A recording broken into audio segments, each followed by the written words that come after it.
Hey again, it's me. I know I need to figure out another greeting. I'm sure you're getting tired of hearing, hey again, it's me, boo, whatever. Anyway, this will be part 5 of my niche fragrance collection.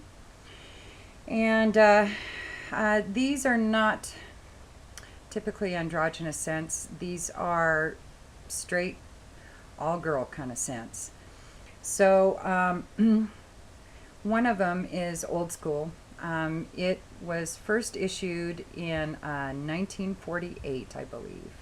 Yes, and then reissued in 1998. So I think it was reformulated. A lot of times that's not really a good thing. I don't know what the original smelled like, but I do know I like this, and this is Fracas by Robert Piguet. Or is it Fracas? Fracas, tomato, whatever. Anyway, this I got for a really good deal on eBay. I won it through an auction. I totally recommend doing that.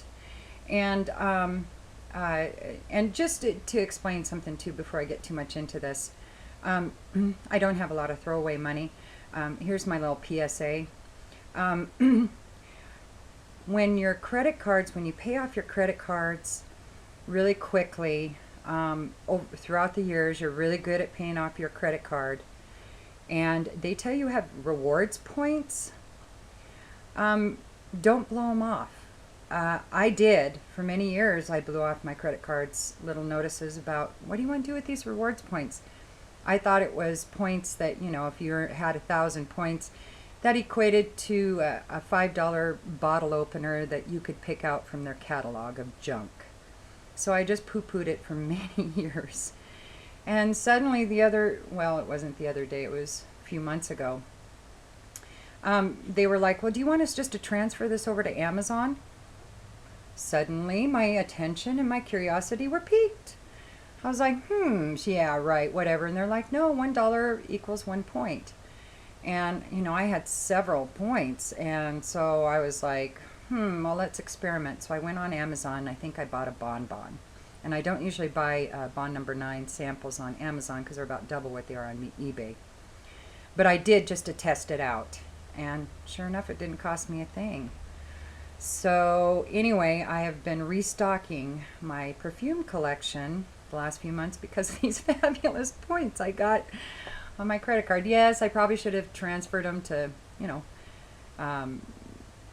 I don't know, something a little more productive than perfumes. But I didn't, and I'm glad, and it's okay because it's all about me right now and my perfumes, and that's all I care about is my scents. Since I quit smoking, I've just really gotten into them. And the thing is that before, when I smoked, I smelled like perfume and smoke. Well, more like smoke and perfume. And so, and then, your sinus cavities, you don't smell things the way you do when you don't smoke. So I'm rediscovering all these fragrances that I thought I hated before and everything else because smoke was always one of the ingredients because that was always around me. Now, it's a whole new ball of wax. Anyway, back to Fracas. I babbled long enough. I know I have to have one good babbling session per video. I figured this out. So Fracas, it's enchanting. It opens with freshly sweet notes of bergamot, mandarin, and lilac. The heart brings lovely fusion of white flowers. Tuberose, exuberant and seductive, nicely blends with pure, clear, and intensive notes of jasmine, white narcissus, gardenia, lily of the valley, and white iris, with a hint of orange blossom and violet embraced by sandalwood, vetiver, and sensual musk in the base. People say this smells similar to Blonde by Versace, Life Thread Silver by La Prairie, Douglas Hennant by Robert Piguet, Carolina Herrera by Carolina Herrera, and Beyond Love by Killian. I don't know about all of those. I have Love by Killian. Don't be shy, but I don't have Beyond Love. I am going to be testing. I've got some samples of Killian's coming of Sweet Redemption and Back to Black, so I will be doing some reviews on those. And I've got a bunch of more niche fragrances. I opened up a cupboard that I hadn't opened up in at least 3 years, and I had fragrances in there I totally forgot I had. In fact, some of the fragrances I forgot I purchased from years ago, I've been wanting to try now and didn't even know I had it. I mean, it's really ridiculous, really ridiculous. I don't recommend hiding your perfumes You know, check them out every once in a while. Open up those cupboards. Let the moths fly out and the light in just for a second, you know, because you might just discover perfume in there that you didn't even know you had. Okay, I'm enough about babbling about this. Back to Fracas. Okay, it's very girly. It's like Eau de Star by Thierry Mugler as far as I have to be in the mood to wear it. It's super feminine. I mean, hyper feminine. It makes Eau de Star by Thierry Mugler look like a butch macho kind of a fragrance. This is super feminine. People love it though. I mean, guys love it. The few times that I have worn this, I think at least 2 comments were made by men. Women don't tend to notice it as much as men, but it's one of those that just screams, you are all that is female. So the next one I want to talk about, I'm trying to knock these out quick because I know I ramble on, and I have so many 10-minute videos up there. I'm trying to, you know, get them shorter, have them a little more productive. No guarantees. I promise nothing. So this other one here is one I'd forgotten I had too. And I was going to buy a sample of it. Crazy! And I remember now that I bought it for the bottle and I didn't like it at the time. Because I smoked, and that just changed my whole flavor of scents that came into me and how I interpreted them, and I don't know. But this one is really nice. This one, oh man, here we go. Time to butcher the poor French language again. L'Or de Torrente by Torrente. Or Torrente, might be Torrente, Torrente. It's Torrente. And this, isn't that bottle just, wow. It is so beautiful. It reminds me, and it's probably not supposed to, but like of a dragon's egg or something. I don't know. I always think of things in Gothic and fantasy, so whatever. But this is another very feminine fragrance. It's not androgynous. It opens with mandarin orange, lychee, kiwi, black currant, and magnolia, followed by iris, cedar, and the essence of coffee, rose, and angelica aromas. It ends at the base of vanilla, white amber, precious wood, and coffee. And I don't really smell a lot of coffee in here, and they mention it twice. And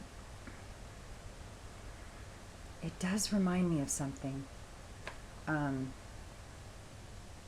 Possibly the original Halston. I also used to wear that. I kind of graduated, started off as a kid with Taboo. No, Jean Naté. Now we're going back. That lemon splash. And then I graduated to Taboo. Then I went to Halston as a teenager, and I wore Halston or Lauren by Ralph Lauren quite a bit. And this gives me a little Halston maybe in it. I don't know. It's been so many years since I smelled it, but this is fabulous. And people say it smells like Bond Number 9, So New York, Noah, Pearl by Cacharel, and most of them say it smells like Rocus Men by Rocus. I don't know how to pronounce that. R-O-C-H-A-S. Rochus? No, that doesn't sound right. I can't imagine a high-priced perfumery named Rochus. But if you know, please tell me, because I don't know. Anywho, this is a really good fragrance. It's not one I wear very often. This is more of a special occasion fragrance for me. I'm remembering it again. Yeah, I know. But it was like Christmas all over again when I opened that cupboard. I mean, some of them had a little dust on them, you know, and it was like bathing my babies, cleaning them off, and so I could show you again. Anyway, I've almost made it to 10 minutes. Again, I've had probably 2 or 3 babbling sessions. I apologize. I appreciate y'all watching. I am going to come back with, I'm having an affair on Ombre Nikhil, but don't tell her. So I'll have to tell you about that. It's with a man named Tom Ford, and the fragrance is Tobacco Vanille. Oh. Shh, I'll tell you about it later. All right, this is Boo signing off for today. Part 5 of my niche, and I'll be back with part 6 of niche fragrances and part 13 of my regular fragrances. Wow, this is really becoming ridiculous. Anyway, have a great day and talk to you later. Peace.